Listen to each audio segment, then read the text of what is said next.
तिमी बोल्न नचाहनेलाई के थाहा तिम्रो एक बोली सुन्नको लागि यो मन कति धेरै तडपिरहेको छ भनेर।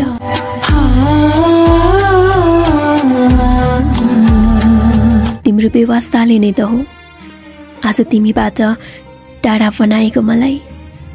कमसे कम एक फेर आफ्नोपनको महसुस तिमीले मलाई दिलाउन सकेको भए आज हामी यसरी छुट्टिने नै थिएनौँ।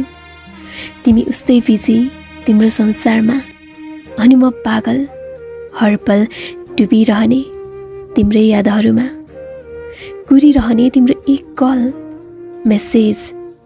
तर हर बार अनलाइन भएर पनि समय नै नहुने तिमीसँग अब गुनासो पनि खै के नै गरौँ म।